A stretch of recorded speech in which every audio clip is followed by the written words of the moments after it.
So, you've been asked to shoot your first wedding. First and foremost, congratulations. It is a huge honour to be given the opportunity to document what is more often than not the most important day in somebody's life. And no doubt you're really excited about it. However, after that excitement comes nerves and quite often terror. Obviously there's a lot of pressure with photographing a wedding. You don't get any second chances, and you have to make sure that you deliver images that really reflect the feeling of the day, as these are pictures that hopefully the couple will save for the rest of their life. So what I'm going to do in this video is give you some hints and tips on how best you can prepare before the day and act on the day to ensure that your first wedding is the first of many, and you can hopefully make this into a way that you can develop a career as a wedding photographer.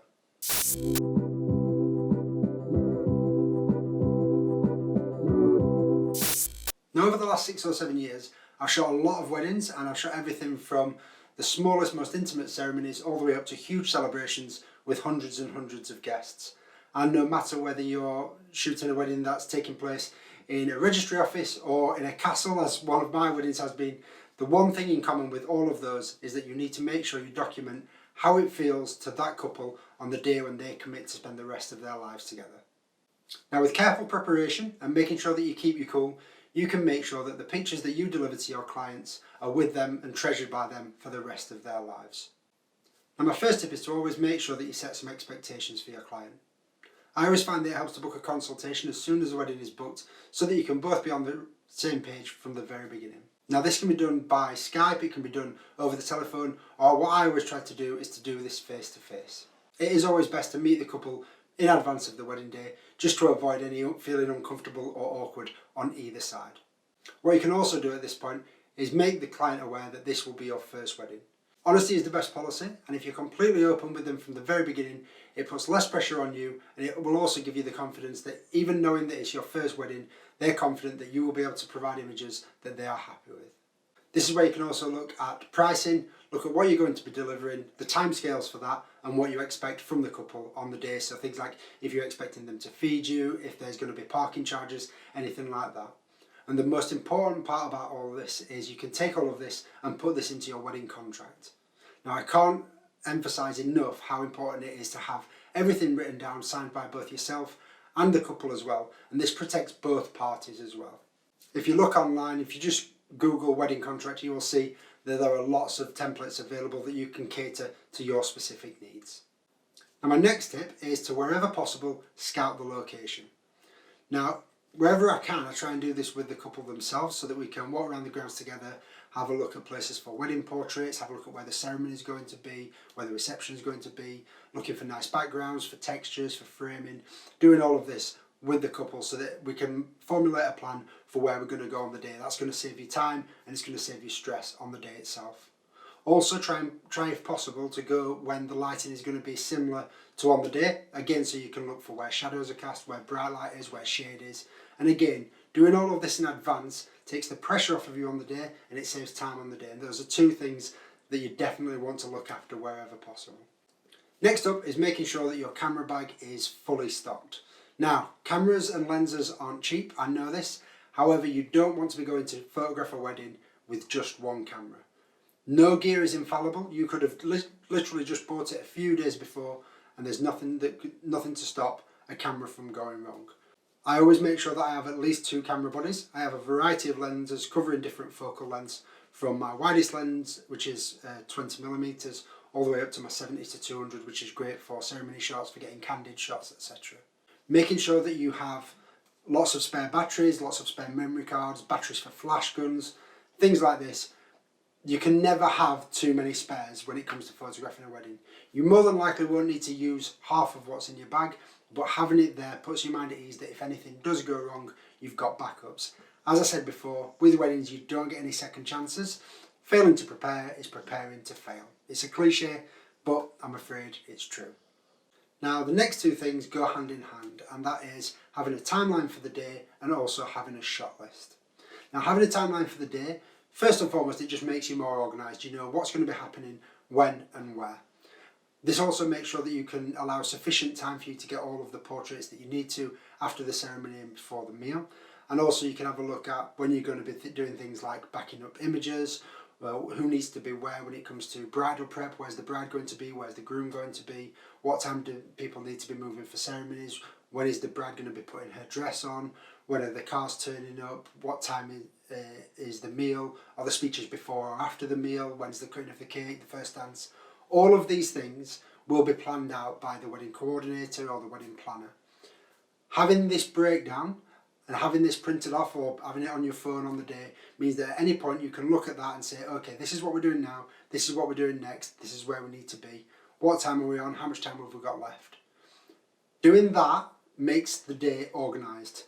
Not having that leads to chaos. I've seen weddings where I've been second shooting where we've not had a timeline of the day and it has been mayhem, where bride and grooms aren't getting back to where the meal's going to be in time to be introduced, so that runs over and then everything else runs over. It's just so much easier. The bride and groom will have a timeline beforehand. Make sure you get a copy of that, make sure you go through that with them, make sure you're happy with it, they're happy with it, and just have it.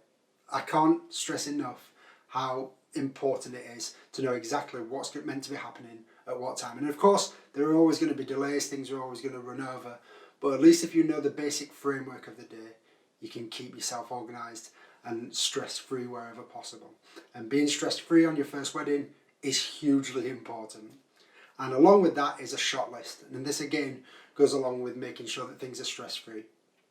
If you miss a shot that the bride and groom have specifically asked for, or that they've specifically mentioned, or that they really wanted, you can't go back and redo that. It's really, really easy. You just ask the couple, send me a shot list, send me a list of names, a list of people that you wanted to have photos with, any specific shots that you're wanting.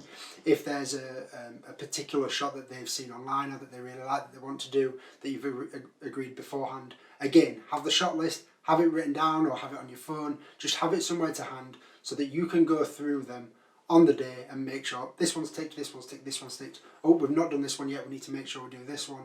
And again, preparing beforehand saves a lot of time on the day, but also it saves you from missing those shots, because even if the couple don't admit it, if they miss one of those shots, they will be disappointed, and that's the last thing that you want for your client and for yourself.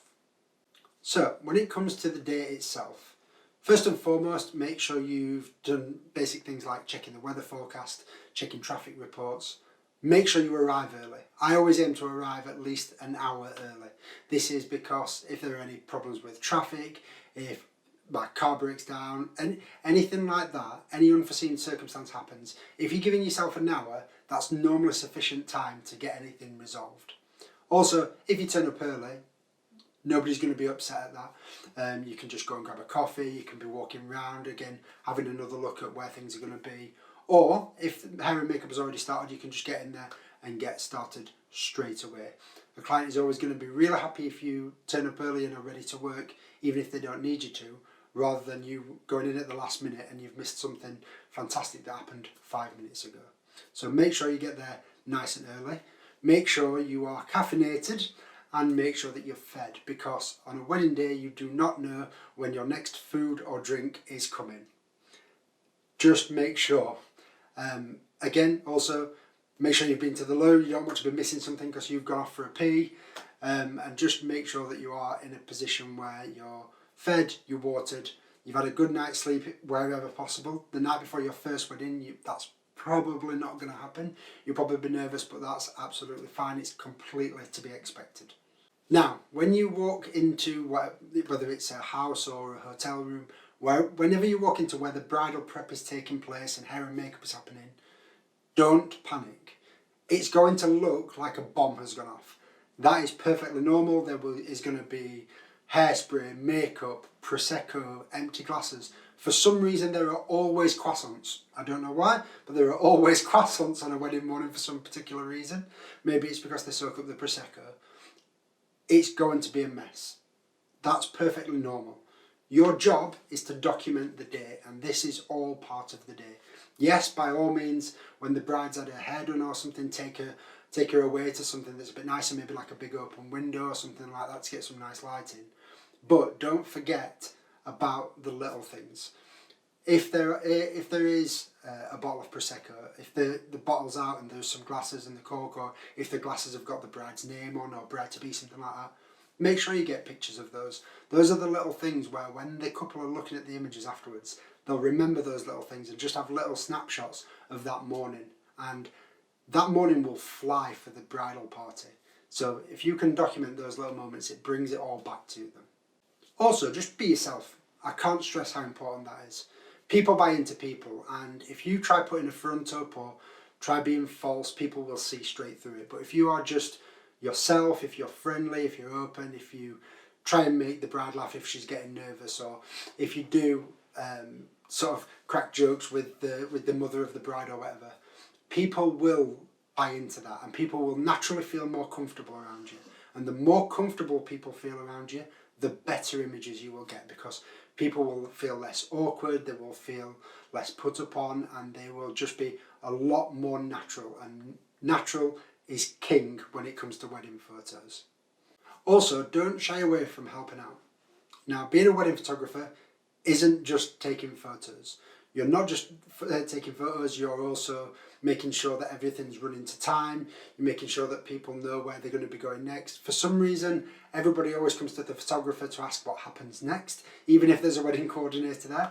But also, little things like if when they're doing bridal prep, if they need another jug of water getting from reception, don't be afraid to quickly run down and ask for that.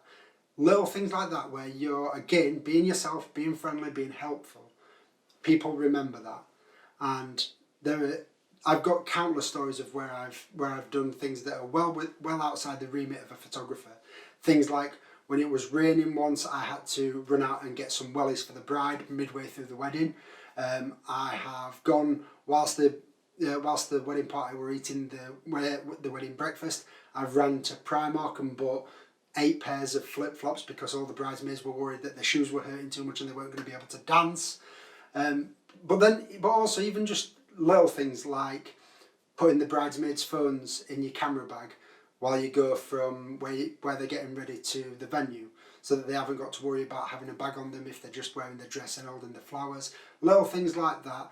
Just being there and helping out goes a long, long way. And I've booked numerous weddings purely off the back of that, and without people even seeing any of my wedding images, without them seeing the wedding images of the wedding that they're at, I've still booked clients based purely on how they bought into me as a person when they saw me at a wedding. And that's it. Make sure you prepare, make sure you keep calm, don't panic, believe in yourself. The couple obviously believe in you, otherwise they wouldn't have given you the honour of documenting their most important day. When you get home, firstly, get a drink, you deserve it, I guarantee it. Next up, back up your images, then back up the backup of your images, and then back that up again. There is nothing worse than the thought of losing somebody's wedding images. That terrifies me, so I make sure everything is triple backed up. And even then, when everything's on 3 separate hard drives, it still terrifies me when I format the memory card, but that's just me. What I also like to do is, even if it's only 1, 2 or 3, I like to get a couple of images edited that night.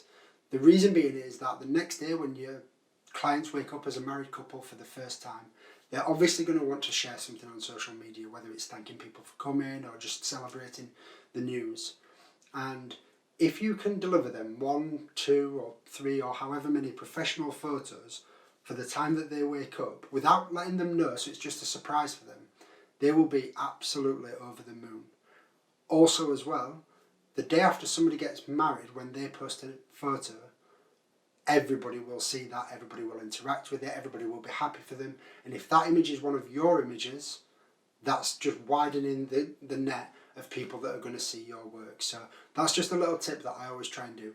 It's not always possible, but wherever I can, I do try and make sure that I do that. And more often than not, I don't tell the clients that. So it's a nice little surprise for them. So they wake up, they've got a link from me to download a couple of images that I've really liked that they can use when they're sharing it on social media. And again, it's just a nice thing to do for your client. It's just going above and beyond and separating yourself from the hugely oversaturated market that is wedding photographers. So there you have it. My tips for planning for and shooting your very first wedding. Now, thank you very much for listening. I hope you've got something out of that. I appreciate I have talked for quite a while, so thank you if you made it this far. Do let me know in the comments any tips and tricks that you can think of that I've missed out. I'm sure that there are a lot. Also as well, let me know if you have got your first wedding booked. And if you have, a huge congratulations to you. I hope it goes really well, and I hope it's the start of a long and successful career in wedding photography. Other than that, please like this video if you've got anything out of it. Subscribe if you haven't already. I am going to be making sure that I get lots more content out over the next few weeks. I apologise, I have been slacking recently because I've been working so much trying to make up for lost time earlier this year. But other than that, again, thank you for watching, and as always, I'll see you in the next video.